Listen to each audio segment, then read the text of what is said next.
Donc maintenant, on est rendu à la fiche numéro 12. On y va avec les stratégies de lecture. Alors, on a parlé la dernière fois qu'on a fait un exercice des prédictions. Et dans les prédictions, c'est important de survoler le texte, donc de faire la stratégie de l'oiseau. Alors, c'est ce que je vais t'inviter à faire. On va le faire ensemble.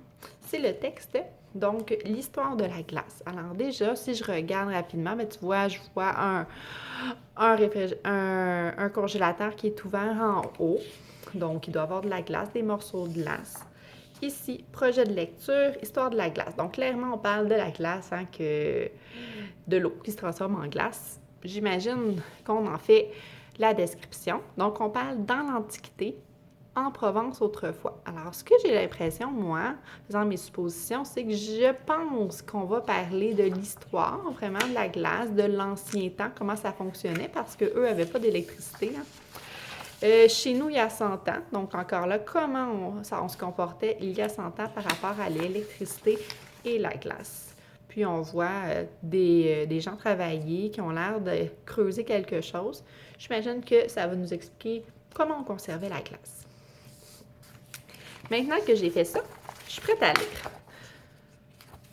Aujourd'hui, on va se concentrer sur une des stratégies de lecture qui s'appelle la clarification. La clarification, on fait ça quand? On fait ça quand on rencontre un mot difficile, un mot que l'on ne comprend pas ou que l'on ne connaît pas dans le texte. Puis qu'est-ce qu'on fait dans ces cas-là? On fait 3 stratégies. Donc, la première stratégie, c'est la stratégie du masque. Trouver un petit mot dans un grand mot. Donc, si rapidement j'y vais avec le mot grandiose, bien, je trouve le mot grand dedans, alors c'est quelque chose qui est grand.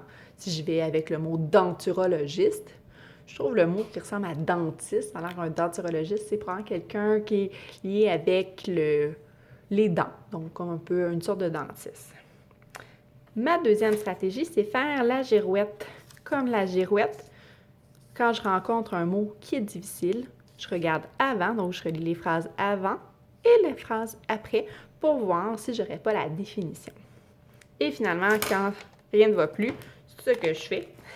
Soit que je demande à quelqu'un autour de moi ou je vérifie dans un outil de recherche, ça peut être un dictionnaire ou évidemment, maintenant on est chanceux, on a Google. Alors, j'ai repéré, moi, dans ton texte, un mot que je trouvais difficile. Alors, tu vois, je l'ai surligné ici. C'est le mot graveur. Alors, j'ai vérifié, est-ce qu'il y a un petit mot dans le grand mot? Il y a grave, mais ça ne me disait pas grand-chose. Alors, ce que je vais faire, c'est que je vais relire avant et après. On déneigeait d'abord la surface des cours d'eau à l'aide de grattoirs tirés par des chevaux. Puis, on marquait la glace avec un graveur. C'était une poutre munie de dents de métal et reliée par des tiges à l'attelage des chevaux. Ah, alors, vous voyez, j'ai la définition de graveur qui est une poutre munie de dents de métal reliées par des tiges à l'attelage des chevaux, tout simplement. Alors, c'est ce que je vais te demander de faire quand tu vas rencontrer des mots difficiles, de faire ta stratégie de la clarification. Lorsque tu seras rendu à répondre à tes questions, aujourd'hui, j'ai vraiment envie que tu portes attention et que tu fasses comme je t'ai appris. Donc, de surligner toujours 2 mots-clés dans ta question. Alors, tu vois, le texte est vraiment bâti par section.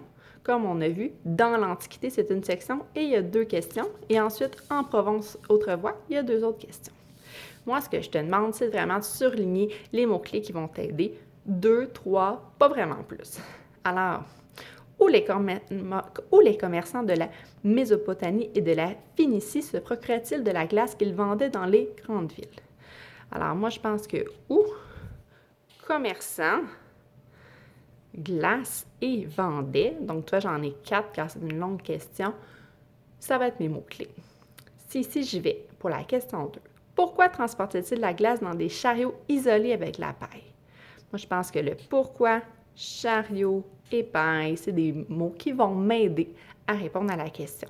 N'oublie pas de répondre avec la phrase par appui. Bon travail!